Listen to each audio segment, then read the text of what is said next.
문어를 전문적으로 다루는 식당이 있어서 다녀왔습니다.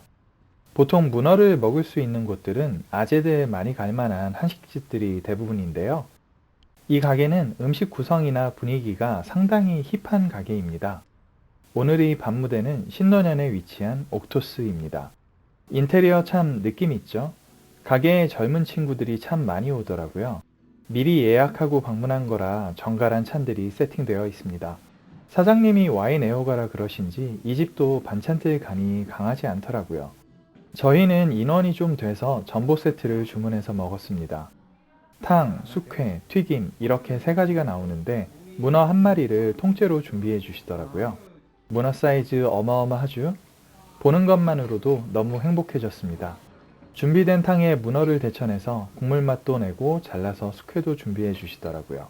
머리 부분인데 부드럽다는 표현 말고 야들야들하다는 말 있잖아요. 한 점 베어 물면 딱 그 표현이 떠오르는 맛입니다. 사장님이 엄선된 문어만 사용하신다고 자부하시던데 이해가 가더라고요. 서버분이 딱 좋을 정도로 잘 익혀주셔서 너무 마음에 들었습니다. 숙회 소스는 마늘 기름장이랑 간장 이렇게 두 가지가 준비되는데 간장에 찍어도 맛있긴 한데 마늘장이 정말 괜찮더라고요. 다져낸 마늘 특유의 그 향이랑 참기름과 문어가 진짜 잘 어울렸습니다. 보통 생선회를 먹을 때 마늘장이랑 찍어 먹는 경우는 거의 없잖아요. 문어는 그거랑 다르게 기름장을 준비해주는 가게들이 많은데 여기에 다진 마늘을 추가하니까 훨씬 더 풍미가 좋더라고요. 문어를 어느 정도 먹다 보니 다음으로 준비된 문어 튀김입니다. 얇게 썰어진 깻잎이랑 수삼 튀김까지 같이 준비되는데 참 독특했습니다. 튀겨낸 문어도 너무 야들야들하고 맛있고 수삼 튀김도 맛나더라고요. 수삼 튀김을 따로 드셔도 되긴 하는데 문어랑 같이 드시는 게 좋을 것 같아요. 문어랑 삼이랑 깻잎 궁합이 상당히 괜찮아서 같이 먹으니 좋더라고요.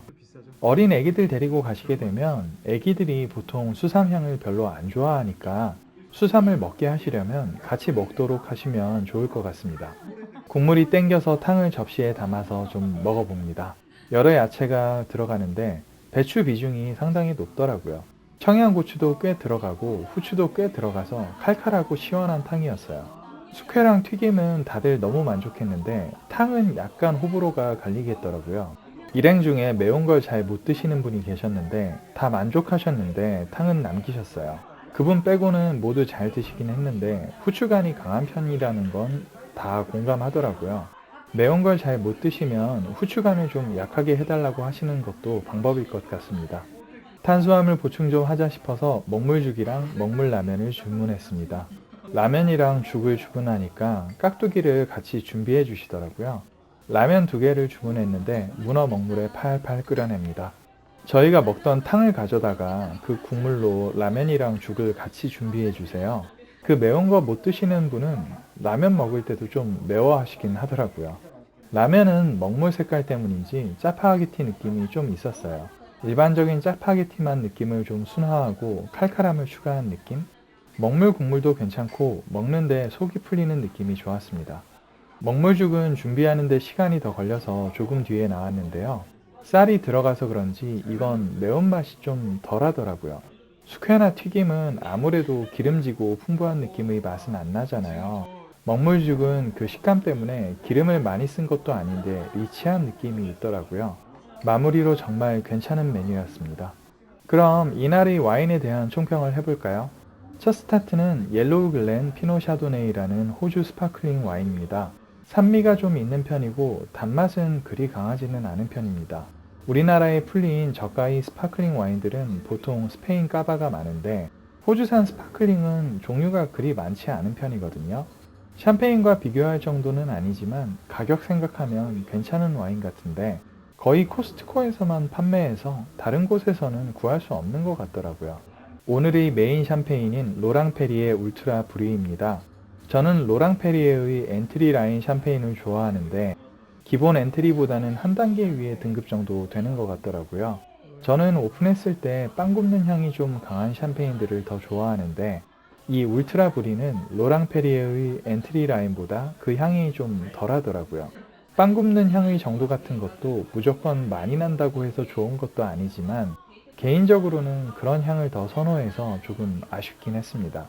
모의 샹동이랑 멈의 중간 정도 느낌의 단맛과 향이 좋았어요. 빵 굽는 향이 좀 덜한 것 빼고는 맛은 그리 달지 않고 깔끔해서 좋았습니다. 프랑스 화이트 와인인 조셉 드로앙 푸이 피세입니다. 화이트 와인도 산뜻한 와인이 있고 좀 묵직한 와인이 있는데 이 와인은 생각보다 좀 묵직한 느낌의 와인이더라고요. 샤도네이도 제 입맛에 좀 짠맛이 있는 와인이 있고 짠맛이 덜한 와인도 있는데 저는 약간 짠맛이 있을 걸로 생각하고 구매한 와인인데 그렇지는 않았습니다. 이 뒤에 소개할 켄달 잭슨은 미국 와인이라 많이 비교될 것 같았는데 제 느낌으로는 색깔이 선명하게 다른 와인은 아니었던 것 같아요. 프랑스 화이트 와인이랑 비교할 겸 준비한 켄달 잭슨 화이트 와인입니다. 샤도네이 품종으로 만들어졌고 프랑스 와인인 조셉 드루앙이랑 비교차 준비했어요. 예전에 오바마 와인으로 소개되어서 국내에 많이 수입된 와인입니다. 미국 화이트들은 제 경험상은 보통 오크 향이 좀 나고 강건한 느낌이 대부분인데 켄달 잭슨 샤도네이도 그 범주에 드는 와인입니다. 조셉 드루앙이랑 좀 다른 건 좀 단맛이 있는 편이다라는 것 정도? 생산 국가가 다른데도 그렇게 큰 차이는 안 나는 느낌이더라고요. 오늘의 유일한 레드 와인인 브레드 앤 버터 피노누아입니다. 문어 숙회 말고 튀김이나 먹물죽 같은 건 먹을 때 괜찮겠다 싶어서 준비했는데 실제로 매칭해서 먹어보니까 상당히 잘 어울려서 맛있게 먹었습니다. 피노누아 품종이 까탈스러운 품종의 포도라 사실 저가의 맛있는 와인이 드물거든요. 세계 최고가 와인이라 불리우는 로마네 꽁띠가 피노누아로 만드는 와인인데 생산량도 적고 비싸기도 어마무시하게 비싼 걸로 유명하죠. 브레드 앤 버터를 값이 수백 배 차이 나는 로마네 꽁띠와 비교할 건 아니지만 이 정도 가격대 치고는 정말 괜찮은 피노누아 와인인 건 맞는 것 같아요. 저는 5만원 정도로 구매한 와인인데 요즘 코스트코에서 2만원도 안 되게 팔더라고요. 수입사가 바뀌어서 재고 털어낼 겸 행사한다는데 정말 구매할 만한 와인인 것 같아요. 옥토스에 대한 총평을 하자면 분위기, 맛, 가성비 모두 갖춘 레스토랑이다입니다. 숙회도 튀김도 너무 야들야들하고 맛있고요. 특히 와인 드시는 분들은 정말 가볼 만한 레스토랑이라고 느낀 게 음식 자체의 맛이 와인이랑 먹기 좋게 너무 강하지 않게 간을 맞춰주세요. 다만 아까 이야기했듯이 탕의 후추향은 좀 강한 편입니다. 그런데 이건 매운 거 잘 못 드시는 분들은 미리 이야기하시면 될 것 같고요. 분위기도 너무 좋고 맛있는 레스토랑이라 적극 추천하는 가게입니다. 옥토스에서의 맛있는 식사 너무너무 잘 먹었습니다.